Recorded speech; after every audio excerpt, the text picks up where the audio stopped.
대통령 취임 초에 공약으로 나왔던 주 4.5일제, 이제 말이 아니라 실제로 시행되기 시작했습니다.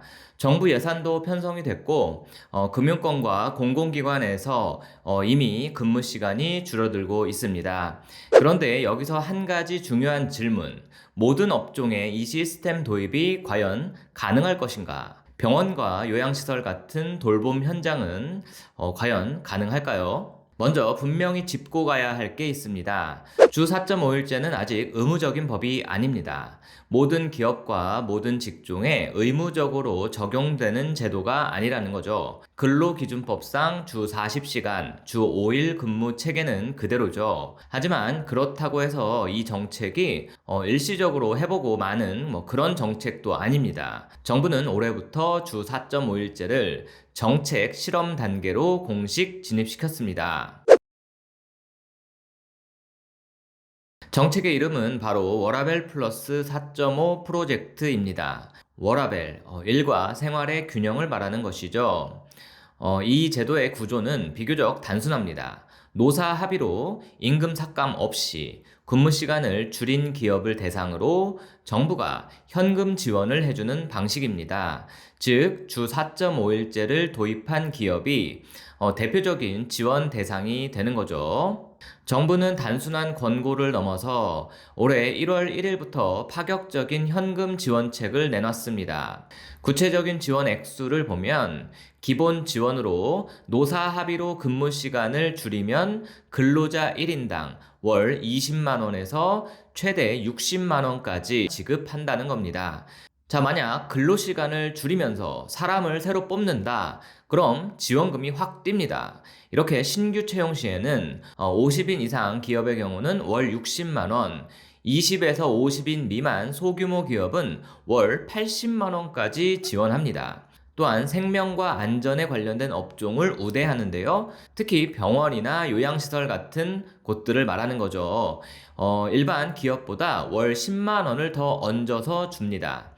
정부도 이 분야가 인력난으로 제일 힘들다는 걸 알고 있는 거죠. 또한 정부는 시간만 줄이고 알아서 해라는 건 아니고요.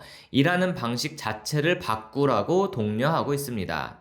인프라를 지원하고 재택근무나 유연근무를 위한 근태관리 시스템 구축 비용을 최대 80% 금액으로 1,000만 원까지 지원한다고 합니다. 30인 미만 사업장 같이 규모가 아주 작은 곳은 최대 100%까지 연 180만 원 한도로 파격적으로 지원해서 장비나 시스템이 없어서 못한다는 말이 나오지 않게끔 하겠다는 계획입니다. 그리고 이 정책이 말뿐이 아니라는 증거는 이미 현장에서 나타나고 있습니다. 금융공기업과 시중은행 그리고 지자체 공공기관을 중심으로 금요일 조기퇴근, 주중 근로시간 단축 같은 제도가 이미 시행되고 있습니다. 아직 의무적인 법은 아니지만 현실은 이미 주 4.5일제 방향으로 움직이고 있는 겁니다. 하지만 여기서부터가 진짜 중요한 질문인데요. 이 제도의 수혜가 과연 중소기업이나 자영업까지 이렇게 내려올 수가 있을까? 지금 변화를 체감하는 곳들은 대부분 공공기관, 금융권, 그리고 이런 여력이 있는 기업, 조직들입니다. 반면 중소기업과 소상공인, 자영업자에게는 여전히 쉽지 않은 이야기죠. 정부가 지원금을 준다고 해도 직원 한두 명으로 운영되는 사업장에서 근무 시간이 줄어들면 그건 곧바로 인력 공백과 비용 부담으로 이어지기 때문입니다. 그래서 이런 우려가 나오는 거죠. 주 4.5일제가 근로 여건이 좋은 일자리만 더 좋게 만드는 그런 제도가 되는 건 아닐까? 노동시장 양극화를 더 키우는 건 아닐까? 그런 우려입니다.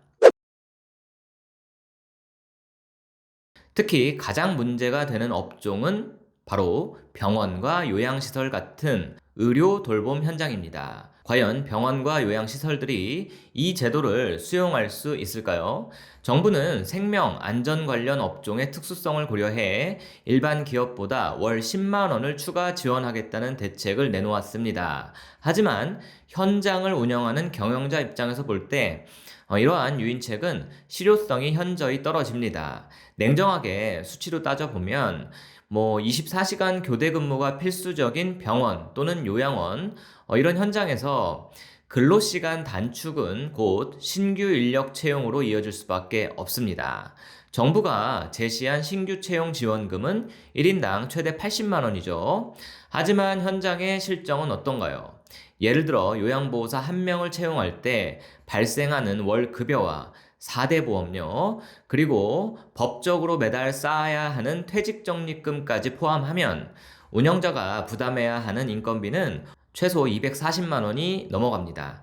정부 지원금 80만 원을 받는다고 해도 매달 160만 원에 달하는 추가 비용은 오롯이 운영자의 몫이 되는 거죠. 더 큰 문제는 이런 업종의 특수성인데요. 일반 기업과 달리 법으로 정해진 인력 배치 기준을 반드시 지켜야 하는데, 그리고 기관의 수익 구조 또한 정부가 매년 결정하는 수가에 전적으로 묶여 있죠. 올해 수가 인상분도 사실 그리 크지 않은 것이 현실입니다. 지출 구조인 인건비는 급등하는데 수익 구조인 수가는 고정되어 있다면 이는 경영상의 심각한 불균형을 초래할 수밖에 없습니다. 즉 병원이든 요양기관이든 사용자 입장에서 현행 인력 기준과 수가 구조가 유지되는 한 이 제도를 도입할 유인이 거의 없습니다. 결국 인력 수급 문제와 수가 구조의 근본적인 개선 없이는 주 4.5일제는 의료, 돌봄 현장에서는 실현 불가능한 이상적인 구호에 그칠 가능성이 매우 높습니다. 환자와 어르신은 근무 시간에 맞춰 아프지 않죠. 돌봄과 의료는 항상 사람이 필요하고 연속성이 생명인 영역이기 때문입니다. 아무래도 이런 점 때문에 병원과 요양시설 등은 4.5일제 시행에서 가장 늦게 적용받을 가능성이 높습니다. 정말로 4.5일제 시행을 대기업이나 이런 공기업을 넘어서 병원이나 요양기관까지 확대하려면 정부가 상당히 많은 고민을 해야 할 겁니다. 오늘은 대통령의 공약이었던 주 4.5일제 정말 시행이 되고 있는지, 정말로 모든 현장에 적용이 과연 가능할지에 대해서 한번 생각을 해봤습니다. 참고하시고요. 앞으로 노동시장이 이런 방향으로 흘러간다는 점, 요 정도만 이해하고 계시면 좋을 것 같습니다. 오늘 영상 좋아요 한 번씩 부탁을 드리고요. 저는 다음 영상에서 뵐게요. 감사합니다.